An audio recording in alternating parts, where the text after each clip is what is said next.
嗨，这里是 Dimi Studio。那我们今天来简短的记录一下我在录音时候会做的事情。那我工作有很多教学，然后做 layup 口琴，乐团的演出，然后乐谱的出版，包含我自己的录音。那我们今天就来记录一下我平常在录音的这个简短的流程。好，那也顺便分享一下在录音上的几样心得。好，那第一个就是，如果你今天在录这个网络上你找不到参考音乐，或者是你想要的这个音乐的速度或者是段落跟网络上你能找到的资料是不一样的，那你就要去手动做一个自己的参考档案。好，那你可以用 MIDI 去调整，然后把这个速度的曲线拉到你想要的样子。好，这样你就可以透过这个监听耳机，然后去听，那你就可以跟着这个伴奏音乐去录。好，这样这个拍子会比较精准。好，比你从头到尾用固定的节拍器，大大大大吹到尾，还会更自然，然后更顺畅一些。所以我会建议大家先稍微调整一下这个音乐的速度。好，然后再来器材方面的话，因为现在录的作品是有跟其他人一起合作的，所以我会用这个手持麦，会让这个声音听起来比较一致。那我现在用的是这一支，这个 S1 出产的，这支是 V7X。那我所知道还有一支 V7 的版本，那声音听起来比较薄一点，所以我更喜欢这个 V7X 这一支。那如果是平常我自己在拍片，我通常会用这一支，大家应该可以看得到，我常常在我这个画面里出现的。那这一支的型号是这个，放松给大家看一下，这支的型号是 S1 的 T2 电容式的麦克风。那我通常会用来录我自己的音乐作品。那如果是有跟其他人一起的，那我就会让音色更一致一些，我就会用这个动圈式的麦克风，然后手握着，它的音色会比较相同，比较相近。那一些设备的连接，就是麦克风进，然后过麦克风线，然后进到录音界面。那我现在用的录音界面是 RME 所出产的这个 Babyface Pro， 那是一台，我觉得它是一台很干净的这个录音界面，声音非常干净，然后就连接到电脑，稍微设定一下，你就可以开始录音。OK， 那监听耳机我现在用的是这个 Apple 的 AirPods Pro。我当初在买这个耳机的时候，我就有想过，我想要用它来做监听。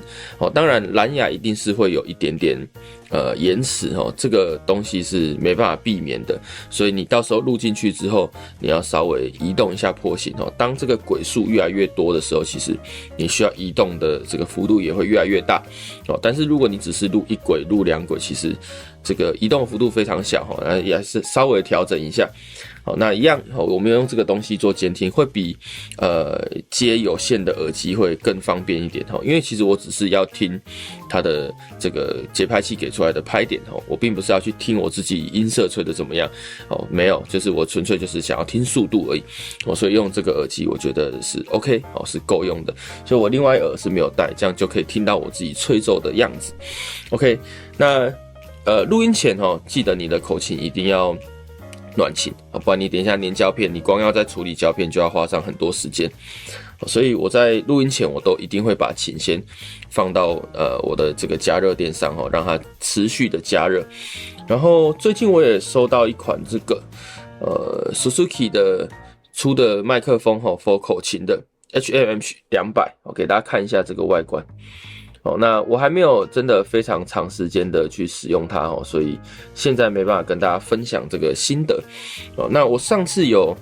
稍微拿它录了一个音乐作品，你可以在频道里面去看，有一个叫这个张学友的李香兰。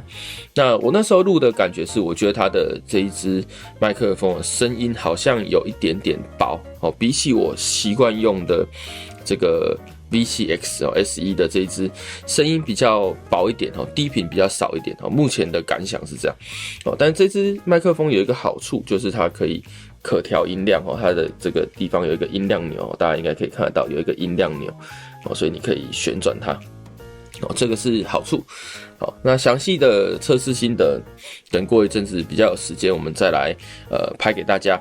OK， 那我们就开始来录音哈。那录音之前哈，虽然我有用加热，但是我还是会习惯就是用这个吹风机再帮它暖一次。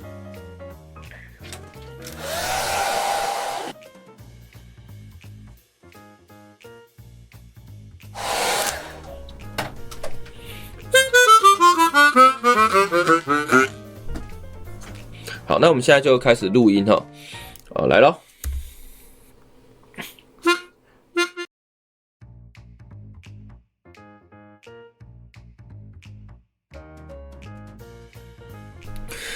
好，我们录音的部分先暂时告一段落。OK， 那有兴趣的亲友们之后可以在乐团的 YouTube 频道里面看到我们的拍摄的 MV， 然后未来也会收录在这个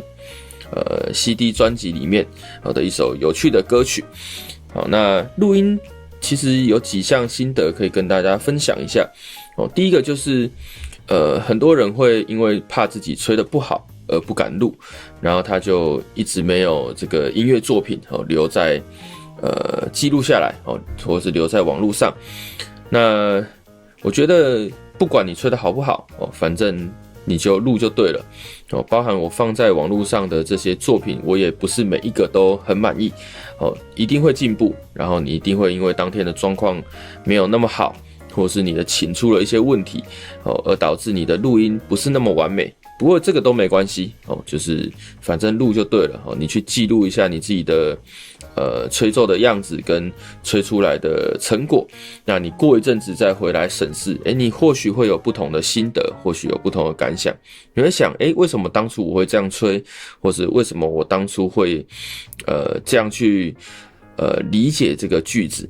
就各种心得都会在你反复去聆听自己的作品，或自己在看自己的影片的时候会有这样的感觉。我觉得它是一个蛮不错的体验所以我希望大家都可以多花一点时间，可以把自己的作品录下来。然后再来是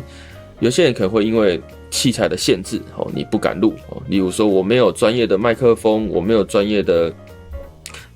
录音界面没有开始动作那其实也没有关系你就很简单用一个耳机你都可以录那你稍微注意一下你周边的录音环境比方说你录到一半有一台大卡车开过去，哇，那个声音就会很恐怖稍微注意一下自己周边的环境。那你可以从非常小的片段，可能1分钟、2分钟开始你去录，然后开始去练习怎么样使用这个录音的软体那现在科技也很发达，你也不用真的从头到尾 one take 你就片段录，其实把它组合起来就会是一首还不错的作品记录一下自己的样子。然后在录音的时候我通常会注意的事情，除了我们器材的连接，还有器材的使用怎么选择，那再来就是你的口琴所以你会看到我很多我自己的重奏影片，其实我都会特别标注我在哪个部别使用了什么口琴去记录一下在这个部别里面使用这个口琴会有什么样的声音效果所以这个也是蛮不错的一件事情你去选择一下自己所喜欢的器材，或你觉得它适合的声音。那我在乐团的大部分的录音，其实我都是用我自己的单程的 Laylaps 就是这一把琴大家应该看过很多次那这把琴是我第一把做出来的口琴，所以你会发现它连 logo 都没有这是我第一把的这个测试琴。那为什么会选择使用单程的 Laylaps 因为我觉得这个声音最中性那这个就有点像我们在拍照的时候，就如果你一开始就把相片的风格档设定的太重，或者是对比度设定的太高，饱和度太高，你到后置的时候你会比较难去处理。那我觉得单程的 Laylaps 是一个很中性的口琴所以就是后置的空间很大所以我几乎乐团的所有的作品我都是用这个单程的 Laylaps 去录。对，那如果像我自己的作品，我很肯定我现在就是要什么声音哦，例如说我想要一个比较突出的音色哦，我很明显就知道我要做这件事情，所以我就会拿双层的 Laylabs 给大家看一下哈，像这一把就是双层的 Laylabs，我就会拿这一把琴去录哦，所以主要是看你对于你的声音的想象是怎么样哦，那你有没有很肯定的要这个声音哦，所以这个东西是大家可以去想哦，去抉择的哦。当然，你成品录音之后，你可能要拍成 MV， 或者是你要跟我一样是拍成多轨的这种重奏影片。好，那录的方法可能又会有一点点不一样。哦，那以我自己的影片来说，我的录音跟我的录影是同步进行的哦，因为我就是直接用剪的，这样会最快哦，直接把它剪成一个重奏的音乐作品，我觉得这样很方便。然后再来是，我觉得它很真实，很真实的反映我吹奏的状况哦。所以每一种音乐的 MV 跟每一种剪辑的手法加上录音的方法都会有点不一样，我觉得这是一个蛮值得玩味的事情。OK， 那我们这支影片就先简短记录到这边，我们下次见，拜拜。